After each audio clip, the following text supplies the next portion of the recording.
hour with an update on a teenager shot after he mistakenly rang the wrong doorbell in Kansas City, Missouri. An 84-year-old homeowner now facing criminal charges. 16-year-old Ralph Yarl is recovering from the shooting, and now prosecutors say they believe the shooting may have been racially motivated. ABC's Reena Roy has been following the developments and joins us with the very latest. Reena? Well, Charlene and David, according to court documents, the homeowner charged in this shooting told police he thought someone was trying to break in. Authorities say there's no indication the two ever exchanged words.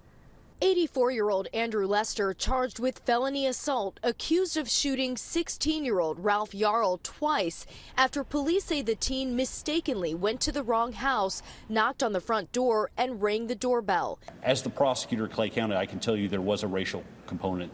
Police initially detained Lester for questioning and let him go, sparking protests in the city. An arrest warrant now issued for Lester as Yarl recovers. Officials say he was shot in the head through a glass door and again in the arm. The incident unfolding Thursday night just before 10 when Yarl's family says he accidentally showed up at 115th Street instead of 115th Terrace, where he was supposed to pick up his younger siblings. According to court documents obtained by ABC affiliate KMBC, Lester claims that he thought someone was breaking in and that it was the last thing he wanted to do, but he was, quote, scared to death of Yarl's size. Yarl allegedly telling police that Lester told him don't come around here following the shooting. His family says thankfully he's making progress in his recovery, released from the hospital Saturday to recover at home. We're just taking it day by day as he's healing. It's a slow process, but he's healing.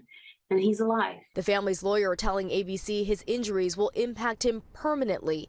He's suffering from a cracked skull, traumatic brain injury, post-concussion syndrome, and subdural hematoma on the left frontal lobe. How well he is doing is, in fact, miraculous, and we are excited about the progress that he has made. Now, Yarl's family says the charges are a step in the right direction, but now they're hoping for a conviction. Reena